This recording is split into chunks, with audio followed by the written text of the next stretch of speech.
पश्चिम बंगाल की मुख्यमंत्री ममता बनर्जी मिशन 2024 में जुट गई हैं। उन्होंने आज कांग्रेस अध्यक्ष सोनिया गांधी से मिलने उनके आवास 10 जनपद पर पहुंची। सोनिया से मुलाकात के बाद ममता ने कहा कि कांग्रेस को क्षेत्रीय दलों पर और क्षेत्रीय दलों को कांग्रेस पर भरोसा करना होगा।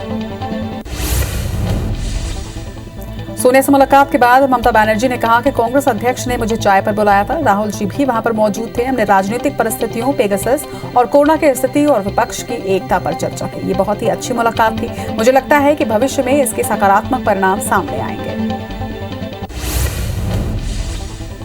ममता बनर्जी ने कहा कि भाजपा बहुत मजबूत पार्टी है, विपक्ष उससे ज्यादा मजबूत होगा। उम्मीद है कि 2024 में विपक्ष इतिहास रचेगा। विपक्ष में एकता होनी चाहिए। हालांकि जब ममता से सवाल किया गया कि 2024 में विपक्ष का नेता कौन होगा, तो उन्होंने सीधा जवाब नहीं दिया।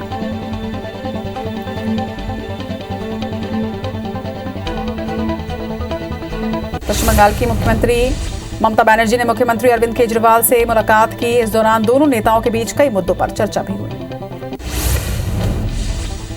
जासूसी कांड को लेकर विपक्ष संसद के अंदर और बाहर दोनों जगह पर सरकार पर हमलावर है। कांग्रेस नेता राहुल गांधी ने कहा कि हमारी आवाज को संसद में दबाया जा रहा है। हमारा एक सवाल है कि क्या केंद्र सरकार ने पेगासस को खरीदा था कि नहीं? क्या केंद्र सरकार ने इसका इस्तेमाल अपने देश के लोगों के खिलाफ किया या नहीं? हम ये जानना चाहते हैं।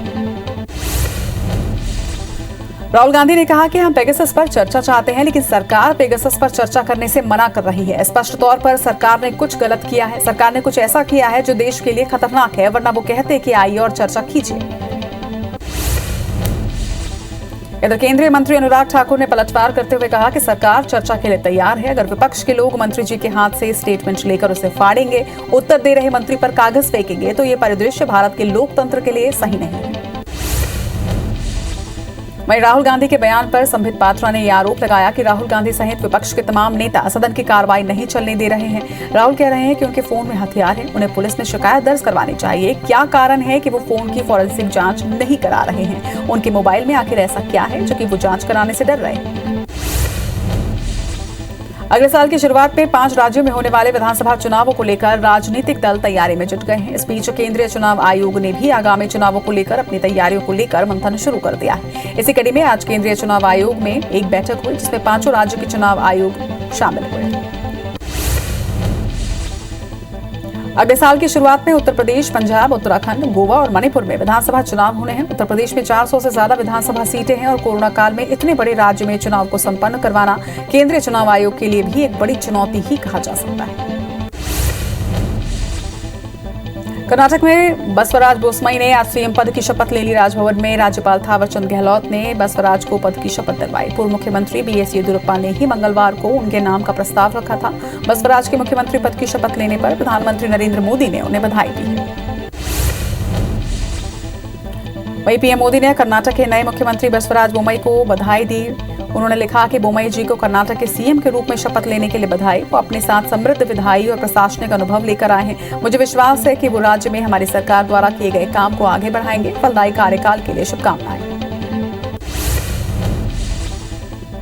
असम मिजोरम की अशांत सीमा पर तटस्थ केंद्रीय बलों को तैनात किया जाएगा। केंद्रीय गृह सचिव अजय भल्ला की अध्यक्षता में 2 घंटे तक चली इस बैठक में यह निर्णय लिया गया, जिसमें असम के मुख्य सचिव जिष्णु बरुआ और पुलिस महानिदेशक भास्कर ज्योति महंत और मिजोरम के उनके संबंधित समकक्षों लालनू नमाविया चुवांगो और एसबीके सिंह ने हिस्सा लिया। प्रधानमंत्री नरेंद्र मोदी की लोकप्रियता लगातार बढ़ती जा रही है। आज उनके ट्विटर हैंडल ने 70 मिलियन यानी कि 7 करोड़ फॉलोअर्स का आंकड़ा पार कर लिया है। पीएम मोदी सोशल मीडिया पर दुनिया के सबसे ज्यादा फॉलो किए जाने वाले नेताओं में से एक है। पीएम मोदी ने ट्विटर का इस्तेमाल 2009 में शुरू किया था, जब वो गुजरात के मुख्यमंत्री थे। पश्चिम बंगाल विधानसभा चुनाव के दौरान बीजेपी नेता मिथुन चक्रवर्ती के मारूंगा यहां और लाश गिरेगी शमशान में डायलॉग के मामले में थोड़ी राहत मिली है। कलकत्ता उच्च न्यायालय में सुनवाई के दौरान कोर्ट ने यह माना है कि डायलॉग से अशांति नहीं फैलती है और न ही हिंसा फैलती है। इस मामले में पुलिस ने मिथुन चक्रवर्ती से पूछताछ की थी। देश भर में भारी बारिश से तबाही की तस्वीरें लगातार सामने आ रही हैं। हिमाचल, जम्मू कश्मीर से बुधवार को डराने वाले 3 मंजर सामने आए। यहाँ पर बादल फटने से 13 लोगों की मौत हो गई और 40 लापता बताए जा रहे हैं। वहीं बीते 1 हफ्ते की बात करें तो बादल फटने और भारी बारिश के बाद लैंडस्लाइड से हुए हादसों में 122 लोगों की जान जा चुकी है। अमरनाथ गुफा के पास बादल फटा है, इसमें भारी तबाही हुई है। बीएसएफ, सीआरपीएफ और जम्मू कश्मीर पुलिस के कैंपों को नुकसान पहुंचा है। हालांकि अब तक किसी की भी जान जाने की खबर नहीं सामने आई है। इस साल कोरोना के चलते अमरनाथ यात्रा स्थगित है। इस वजह से गुफा के पास आम लोगों की मौजूदगी नहीं थी। घटना का एक वीडियो भी सामने आया है, जिसमें बर्फ और बारिश का सैलाब नजर आ रहा है। बाबा अमरनाथ की पवित्र गुफा के पास बादल फटने के संबंध में केंद्रीय गृह मंत्री अमित शाह ने जम्मू कश्मीर के एलजी मनोज सिन्हा से बातचीत कर मदद का आश्वासन दिया है। अमित शाह ने कहा कि इस संबंध में एलजी मनोज सिन्हा से बात कर जानकारी ली है। राहत कार्यों और स्थिति के सटीक आकलन के लिए एनडीआरएफ की टीमें भी वहां भेजी जा रही हैं। विदेश मंत्री जयशंकर के साथ बातचीत के बाद अमेरिकी विदेश मंत्री एंटनी ब्लिंकन ने कहा कि दुनिया में ऐसे कुछ ही रिश्ते हैं जो अमेरिका और भारत के बीच के संबंधों से अधिक महत्वपूर्ण हैं। उन्होंने कहा कि हम विश्व के 2 प्रमुख लोकतंत्र हैं और हमारी विविधता हमारी राष्ट्रीय शक्ति को बढ़ावा देती है। भारत ने हमें महामारी में सहायता प्रदान की, इस सहायता को हम नहीं भूलेंगे। वहीं विदेश मंत्री एस जयशंकर ने कहा कि ब्लिंकन के साथ मुलाकात बेहद अहम समय में हो रही है जब प्रमुख वैश्विक क्षेत्रीय चुनौतियों से प्रभावी ढंग से निपटने की जरूरत है। हमारे द्विपक्षीय संबंध उस स्तर तक बढ़े हैं जो हमें बड़े मुद्दों से सहयोगात्मक रूप से निपटने में सक्षम बनाते हैं। उन्होंने कहा कि कोरोना का मुद्दा स्वाभाविक तौर पर विशेष प्राथमिकता में है। टोक्यो ओलंपिक 2020 में भारतीय महिला मुक्केबाज पूजा रानी ने 75 किलोग्राम वर्ग के राउंड 16 में अल्जीरिया के इचरकचाई पर 5-0 से जीत दर्ज कर क्वार्टर फाइनल में प्रवेश कर लिया है। फैंस को पूजा रानी से अब पदक की उम्मीद है। सीएम शिवराज 2 दिनों के निजी दौरे पर बैतूल के बोरी अभयारण्य पहुंचे, जहां पर उन्होंने अपने पूरे परिवार के साथ जंगल सफारी का लुत्फ लिया। चाक चौबंद सुरक्षा व्यवस्था के बीच सीएम और उनके परिवार ने टाइगर रिजर्व के चूरना समेत अन्य वन्य क्षेत्र का दौरा किया। इस दौरान उन्होंने प्राकृतिक नजारों का खूब लुत्फ उठाया। एमपी में खंडवा लोकसभा के साथ ही 3 विधानसभा रैगांव, पृथ्वीपुर और जोबाट में उपचुनाव होने हैं। बीजेपी ने उपचुनाव क्षेत्र की जीत की गारंटी के साथ सरकार के मंत्रियों और संगठन के पदाधिकारियों को जिम्मेदारी सौंप दी है। कांग्रेस ने भी दमोह उपचुनाव में जीत वाला मॉडल तीनों विधानसभा और खंडवा लोकसभा उपचुनाव में अपनाया है। पूर्व कांग्रेस अध्यक्ष अरुण यादव ने मंगलवार को केंद्रीय मंत्री ज्योतिरादित्य सिंधिया पर ट्वीट कर हमला बोला था, जिसे लेकर मंत्री प्रद्युम्न सिंह तोमर ने अरुण यादव पर निशाना साधा है और सिंधिया को बिकाऊ बोले जाने पर यह कहा कि अरुण यादव बताएं कि इतनी अकूत संपत्ति उन्होंने कैसे बनाई। एमपी में एक बार फिर से तबादलों को लेकर सियासत गरमा रही है। कांग्रेस ने आरोप लगाया है कि मध्य प्रदेश में बीजेपी सरकार तबादला उद्योग चला रही है। तबादले के लिए सरकार ने 7 अगस्त तक तारीख बढ़ा दी है। इस पर बीजेपी नेता रजनीश अग्रवाल ने कहा कि कांग्रेस ने अपनी सरकार के दौरान उद्योग के रूप में तबादले किए थे। मंडला की नैनपुर क्षेत्र के बीजेपी कार्यकर्ताओं पर वृक्षारोपण के नाम पर चंदा उगाही का आरोप जिला कांग्रेस अध्यक्ष ने लगाया। वहीं बीजेपी के जिला प्रवक्ता का यह कहना है कि इसकी जांच की जाएगी। यदि पार्टी का कोई व्यक्ति जिम्मेदार है तो उसके खिलाफ कार्रवाई भी होगी। महासमुंद के बीजेपी कार्यालय में भाजयुमो की जिला स्तरीय बैठक हुई। बैठक में भाजयुमो प्रदेश उपाध्यक्ष वैभव बैस, भाजयुमो जिला अध्यक्ष जशराज बाला सहित जिले के 18 मंडल के पदाधिकारी शामिल हुए। भाजयुमो प्रदेश उपाध्यक्ष वैभव बैस ने बताया कि बैठक में कई मुद्दों को लेकर चर्चा हुई। जगदलपुर में शराब की दुकान खोलने के मामले में राजनीति अब गरमाने लगी है। बीजेपी के पार्षद दल ने नगर निगम को इस मामले में घेरना शुरू कर दिया है। वहीं बीजेपी कार्यालय में आयोजित प्रेस कॉन्फ्रेंस में नेता प्रतिपक्ष संजय पांडे ने नगर निगम पर निशाना साधते हुए कई गंभीर आरोप भी लगाए। देवास दौरे पर पहुंचे प्रभारी मंत्री यशोधरा राजे सिंधिया का ग्रामीणों ने विरोध किया। नर्मदा सिंचाई योजना में 99 गांवों को शामिल नहीं करने पर ग्रामीणों ने यशोधरा राजे के खिलाफ विरोध प्रदर्शन किया है। इसके साथ ही उपचुनाव का बहिष्कार करने की चेतावनी भी दी। रायसेन के सभी वार्डों की सीसी सड़क को तोड़कर पाइपलाइन डाली गई है, लेकिन प्रेम कंस्ट्रक्शन ने पैचवर्क का काम नहीं किया है, जिससे लोगों को निकलने में काफी परेशानी हो रही है। इसे लेकर यूथ कांग्रेस ने नगर के मुख्य सड़क सहित नगर परिषद के सामने सड़क पर धान लगाकर प्रदर्शन किया। सड़क की समस्या को लेकर गोकुलपुर गांव के लोगों ने देपालपुर उज्जैन मुख्य मार्ग पर चक्का जाम कर दिया और तख्तियां लिखकर चुनाव बहिष्कार करने की बात कही। चक्का जाम के चलते देपालपुर उज्जैन मार्ग पर लंबा जाम लगा, जिसे देपालपुर पुलिस और तहसीलदार ने मौके पर पहुंचकर खुलवाया।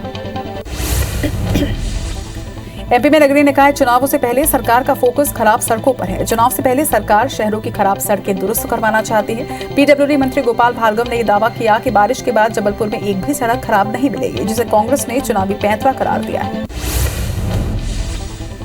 दमोह के जबेरा जनपद पंचायत से सटे करीब 7 गांव मूलभूत सुविधाओं से वंचित हैं। गांव को जोड़ने वाले एकमात्र रोड दलदल में तब्दील हो चुके हैं, जिसे लेकर लोग जान जोखिम में डालकर पार करने को मजबूर भी हैं। वहीं इस मामले में जिला पंचायत सीईओ ने जनपद के सीईओ को सड़क का निरीक्षण कर निर्माण कार्य शुरू करने के निर्देश दिए। कवर्धा के कुल्ली डोंगरी गांव जाने वाले 10 किलोमीटर की सड़क पूरी तरह से खराब हो चुकी है, जिसकी वजह से गांव तक जाने के लिए अलग अलग 5 नालों को लोगों को पार करना पड़ता है, जिसकी वजह से आवागमन में भारी दिक्कतें भी आती हैं। वहीं ग्रामीण कई बार इसकी शिकायत जिला प्रशासन से लेकर जनप्रतिनिधियों तक से कर चुके हैं, लेकिन कुछ भी हल नहीं निकला है। महाकौशल इलाके में बारिश से बरगी बांध का जलस्तर बढ़ने लगा है। जलस्तर नियंत्रित करने के लिए गुरुवार सुबह 11 बजे डैम के कुछ गेट खोले जा सकते हैं। कल 1 से 1.5 लाख क्यूसेक पानी छोड़ने की संभावना है। ऐसे में बांध प्रबंधन ने तटीय क्षेत्रों में बाढ़ का अलर्ट जारी किया है। वहीं बीते 4 दिनों में बरगी बांध का जलस्तर 2 मीटर तक बढ़कर खतरे के निशान तक पहुंच गया है। डिंडौरी में लगातार हो रही बारिश की वजह से खरमेर नदी उफान पर है, जिसकी वजह से अमरपुर पहुंचने के दोनों मार्ग बंद हो गए हैं। बता दें कि बारिश का पानी पुल के ऊपर से बह रहा है। इसके बाद भी लोग जान जोखिम में डालकर पुल पार कर रहे हैं। मध्य प्रदेश सरकार ने इस वित्तीय वर्ष में प्रॉपर्टी की रजिस्ट्री दर नहीं बढ़ाने का फैसला लिया है, यानी कि मौजूदा कलेक्टर गाइडलाइन की दरों पर ही 31 मार्च 2022 तक संपत्तियों की रजिस्ट्री होगी। वहीं एमपी की 5000 नई जगहों पर दरें निर्धारित की जाएंगी। एमपी में मेडिकल दाखिला परीक्षा पीएमटी 2012 में हुए घोटाला मामले में सीबीआई ने आज विशेष न्यायाधीश नीतिराज सिसोदिया की अदालत में 73 लोगों के खिलाफ चार्जशीट पेश की है। ये चार्जशीट पूरक चालान है। चार्जशीट में सीबीआई ने 13 नए आरोपी बनाए हैं, जिसमें से 6 को आज कोर्ट में पेश होना था, लेकिन एक भी आरोपी कोर्ट में पेश नहीं हुआ। दुर्ग नगर निगम में एक टेंडर गड़बड़ी का मामला सामने आया है, जहां पर निगम के अधिकारी अपने चहेतों को काम देने छोटे निविदाकारों से फॉर्म वापस लेने का दबाव बना रहे हैं। निगम अधिकारी रिंग सिस्टम से काम आवंटन कर रहे हैं। अब भाजपा इस मामले की जांच की मांग कर रही है। ग्वालियर चंबल संभाग में भारी बारिश के बीच अवैध रेत का कारोबार धड़ल्ले से जारी है। चंबल नदी में राजघाट के पास रेत का अवैध उत्खनन जारी है। यहाँ पर रेत लेकर जा रही माफिया की ट्रॉली गड्ढे में फंसने पर चालक ने जैसे तैसे अपनी जान बचाई। वहीं दूसरी तरफ जैतपुर और कैंथरी घाट में भी पलटी ट्रॉली को सीधा करने के लिए 3 से 4 बुलडोजर को लगाया गया। मध्य प्रदेश हाईकोर्ट की ग्वालियर बेंच ने अचलेश्वर ट्रस्ट पर फैसला नहीं करने पर ग्वालियर कलेक्टर को 25,000 के जमानती वारंट से तलब किया है। कलेक्टर को अब 2 अगस्त को कोर्ट में पेश होकर फैसले के बारे में बताना होगा। 21 नवंबर 2019 को कोर्ट ने कलेक्टर को 3 महीने में ट्रस्ट पर अंतिम फैसला देने के निर्देश दिए। भूपेश बघेल सरकार ने चंदूलाल चंद्राकर मेडिकल कॉलेज के अधिग्रहण की घोषणा कर दी है। वहीं हाईकोर्ट में इस अधिग्रहण के खिलाफ याचिका दायर की गई है। मामले में चंदूलाल चंद्राकर के पोते अमित चंद्राकर ने याचिका पेश की। एसीबी में कई सालों से लटके मामलों पर बुधवार को बिलासपुर हाईकोर्ट में सुनवाई होनी थी, जो कि 3 अगस्त तक टल गई है। एक पत्र के माध्यम से प्रदेश के 90 अफसरों पर भ्रष्टाचार का आरोप लगा है, जिनमें कई आईएएस स्तर के अफसर भी शामिल हैं। हाईकोर्ट ने इसे जनहित याचिका मानते हुए सुनवाई शुरू की। वन अधिकार पत्र के दावे ऑनलाइन दायर करने के लिए पायलट प्रोजेक्ट के लिए धमतरी का चयन किया गया है, जिसके तहत चयनित गुहान नाला गांव में पोर्टल का डेमो प्रशिक्षण किया गया और उपस्थित ग्रामीणों से डेमो आवेदन भी कराया गया। इसे लेकर 27 से 29 जुलाई तक 3 दिवसीय कार्यशाला आयोजित की जा रही है। बिलासपुर के कानन पिंडारी मीडियम जू के नए मास्टर प्लान का मामला अटका हुआ है। साल 2018-19 में तैयार मास्टर प्लान को अब तक हरी झंडी नहीं मिल पाई है। फाइल सीजेडए से स्वीकृति के फेर में लंबित है। इधर नए मास्टर प्लान के अभाव में कानन का विस्तार प्रभावित हो रहा है। खरगोन के ढकल गांव से धार्मिक यात्रा पर 10 युवक राजस्थान के सांवरिया और खाटू श्याम गए थे, जिसमें से 2 युवकों की मौत मामले में नया मोड़ आया है। आशंका जताई जा रही है कि रुपेश और नरेंद्र की मौत जहरीली शराब पीने से हुई है, जिसे लेकर खरगोन पुलिस पोस्टमार्टम रिपोर्ट का इंतजार कर रही है। कवर्धा में सिंगनपुरी के पास एक बस ने बाइक सवार को ठोकर मार दी, जिससे बाइक सवार की मौत हो गई है। वहीं बस अनियंत्रित होकर सड़क से उतर गई। अच्छी बात यह रही कि किसी भी यात्री को कोई चोट नहीं आई। घटना की सूचना मिलते ही कोतवाली पुलिस मौके पर पहुंची और मर्ग कायम कर आरोपी ड्राइवर को गिरफ्तार किया। ग्वालियर में 50,000 का हफ्ता नहीं देने पर बदमाशों ने घर के बाहर कारोबारी को गोली मार दी और फरार हो गए। वहीं गोली लगने से कारोबारी घायल हो गया, जिसे इलाज के लिए निजी अस्पताल में भर्ती करवाया गया। घटना पड़ाव थाना क्षेत्र के गांधीनगर का है। फिलहाल पुलिस मामले की जांच में जुटी हुई है। डोंगरगढ़ में पानी से भरे ड्रम में डूबने से 1.5 साल की बच्ची की मौत हो गई। वहीं चिचोला पुलिस ने बताया कि पाटेकोरा में रहने वाले पप्पू मरकाम की बेटी चंदा खेलते खेलते पानी से भरे ड्रम में गिर गई, जिसे आनंद फानन में छुड़िया स्वास्थ्य केंद्र ले जाया गया, जहां डॉक्टरों ने बच्ची को मृत घोषित कर दिया। मुरैना में लगातार हो रही बारिश से नदी नाले उफान पर हैं और इसी बीच क्वारी नदी से जुड़ने वाले छोटे तालाब में नहाने गए 4 बच्चे पानी में डूब गए, जिनमें से 2 बच्चों को ग्रामीणों ने बचा लिया, लेकिन 2 बच्चों की डूबने से मौत हो गई। मृतकों की पहचान मंजीत महौर और शैलेंद्र के रूप में हुई। बलरामपुर में गर्भवती महिला की हत्या के मामले में पुलिस ने उसके पति सहित 6 आरोपी को गिरफ्तार किया है। सनावल पुलिस के मुताबिक आरोपी बब्बन यादव नक्सल गतिविधियों में शामिल था, जिसने 2 साल पहले महिला से प्रेम विवाह किया था। इसी बीच उसने 15 जून को उसकी हत्या कर दी, जिसमें उसके परिजन और झोला छाप डॉक्टर ने भी उसका साथ दिया।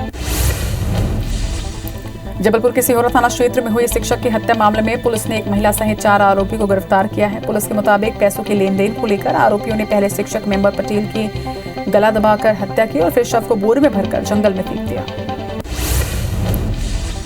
राजम की गोबरा नवापारा पुलिस ने घर में घुसकर 7 साल की बच्ची से दुष्कर्म करने वाले आरोपी को गिरफ्तार कर लिया है। पुलिस के मुताबिक आरोपी जय कुमार रात्रे ने मंगलवार की शाम को क्षेत्र की ही एक बच्ची के साथ धमकी देकर दुष्कर्म किया था। घटना के वक्त मासूम अपने घर में अकेली थी। तखतपुर के बगबुरवा पारा में नाबालिग से छेड़छाड़ करने वाले आरोपी को पुलिस ने गिरफ्तार कर लिया है। पुलिस के मुताबिक आरोपी हिरवर नवरंग गाय चराने के लिए गया था, जहां नाबालिग को अकेला देखकर उसने छेड़छाड़ की वारदात को अंजाम दिया, जिसकी शिकायत पीड़िता की मां ने जुन्नापारा चौकी में की। हटा के रजपुरा थाना क्षेत्र में युवती से दुष्कर्म करने वाले आरोपी को पुलिस ने गिरफ्तार कर लिया है। रजपुरा पुलिस ने बताया कि आरोपी दीपक यादव पीड़िता के साथ लंबे समय से दुष्कर्म कर रहा था। इसके साथ ही धमकी भी दे रहा था, जिसे पीड़िता की शिकायत के बाद गिरफ्तार किया गया। बलरामपुर की चलगली पुलिस ने नाबालिग का अपहरण और दुष्कर्म के मामले में आरोपी को विशाखापट्टनम से गिरफ्तार किया है। इसके साथ ही उसके पास से पीड़िता को बरामद कर आगे की कार्रवाई शुरू कर दी है। पुलिस ने बताया कि आरोपी रमेश चेरवा ने 18 जुलाई को चलगली की एक लड़की का अपहरण कर उसे अपने साथ ले गया था। धमतरी में झाड़ फूक से पैसा 4 गुना करने का झांसा देकर एक व्यक्ति से 10 लाख रुपए की धोखाधड़ी हुई है। अर्जुनी पुलिस के मुताबिक तरुण साहू से संतोष विश्वकर्मा नामक बाबा ने 10 लाख की ठगी की है। मामले में पुलिस ने 2 अन्य आरोपी को गिरफ्तार किया, जबकि मुख्य आरोपी की तलाश जारी है।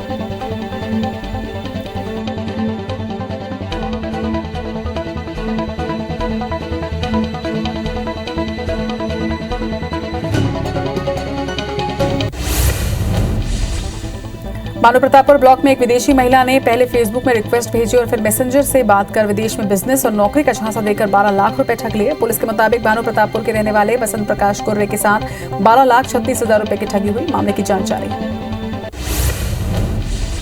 कवर्धा के पंडेरिया में पुलिस ने रिहायशी इलाके में जुआ खेलते हुए 10 लोगों को गिरफ्तार किया है। गिरफ्तार किए गए आरोपी में से 2 आरोपी आदतन जुआरी बताए जा रहे हैं, जिन पर कई मामले भी दर्ज हैं। आरोपी के कब्जे से पुलिस ने 86,760 रुपए जब्त किए।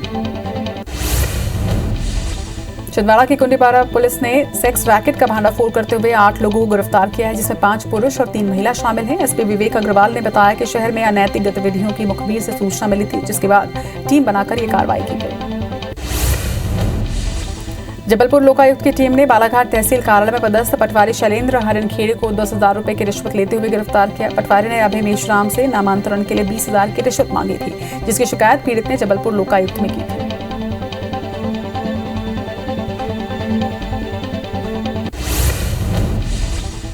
बता कि आबकारी और बड़ौनी पुलिस ने अवैध कच्ची शराब के खिलाफ कार्रवाई करते हुए गोपालपुर कंजर डेरा में दबिश दी और वहां से करीब 640 बल्क लीटर कच्ची शराब सहित शराब बनाने का सामान और हाथ भट्टी भी जब्त किया। साथ ही 8,000 बल्क लीटर गुड़ लहान को मौके पर नष्ट किया गया।